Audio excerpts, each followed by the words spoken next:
السلام عليكم ورحمة الله وبركاته. مرحبا بكم أعزائي المشاهدين والمشاهدات في برنامج قضية أمة.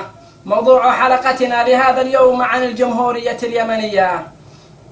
إن الجرعات قد تكاثرت والأزمات أكثر، فيا ترى من المسبب؟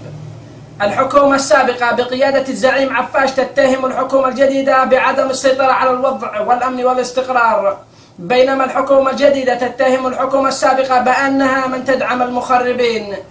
فيا ترى من المسبب؟ كل هذا ستشاهدونه بعد الفاصل.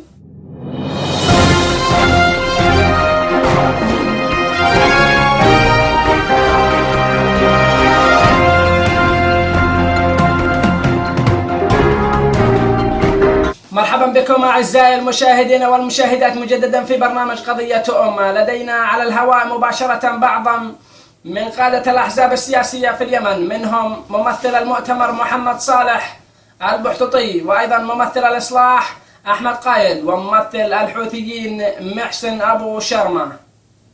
فننتقل إلى ممثل المؤتمر محمد صالح البحتطي. مرحبا أخ محمد. نريد منك أخ محمد شرحا مفصلا عما يحدث في الجمهورية اليمنية. مرحبا صديقي العزيز في الاستوديو. شوف، أنا اليوم كنت مخزن أنا والزعيم علي عبد الله صالح، فبينما كنا مخزنين تناقشنا من اليمن، فإذا رأينا أن الأزمات التي هي في اليمن الآن هي من تدبيرات الإصلاح. نعم، يريدون إجواع هذا الشعب، يريدون تدميره. لم يفلحوا في شيء هؤلاء الإصلاح منذ أن مسكوا الحكم وتقلدوا في السلطة، وبعدين خرجوا في الساحات لم يستطيعوا أن يسيطروا على اليمن. هؤلاء مخربين. وأنا إذا مشكور أخ محمد البحتطي ممثل المؤتمر. فننتقل الآن إلى ممثل الإصلاح أحمد قايد. أخ أحمد، ما هو ردك على ما قاله البحتطي؟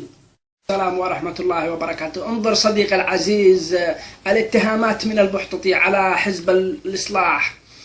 نعم صديقي، نحن تولينا الحكم في هذه السنة لمدة 2 الآن، ولكن ليس لدينا القدرات الكافية لأن نسيطر على المخربين في اليمن، فاليمن مدمر كليا. نعم، انظر إلى أمثال الإصلاح، من هم؟ من حميد الأحمر الذي بنى نفسه بنفسه، بدأ من صندقة. فماذا تقول أنت عن نفسك يا بحتطي؟ لن أرد عليك في هذه المرة، ولكني سأرد عليك بالرد القاسي عندما نصلح هذا البلد ونجعله بلدا آمنا. نعم. مشكور أخ أحمد. أما الآن فلنترك المجال لممثل الحوثيين في شمال اليمن. أخ محسن، يبدو أن هنالك قطع في الاتصال. أخ محسن، هل تسمعني؟ تفضل.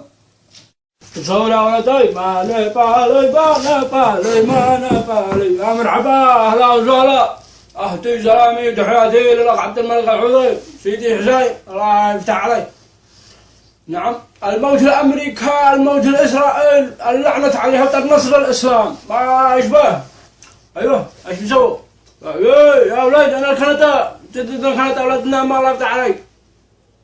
يشبه، أنا في الاستديو. نعم، إحنا حركة سلمية، كلنا سلميين كلنا بسر، ونحن مساكين، ونحن حركات دينية. والسلام عليكم. في النهاية لا يسعني إلا أن أشكر كل من ساهم في نشر هذا الفيديو. هذا هو عبارة عن فيديو بسيط، ولكن أريد أن أقول لكم شيء، أن كل الأزمات هي كلها إلى رأس الشعب، والأحزاب السياسية هي من تسبب في هذا كله. والسلام، تحية.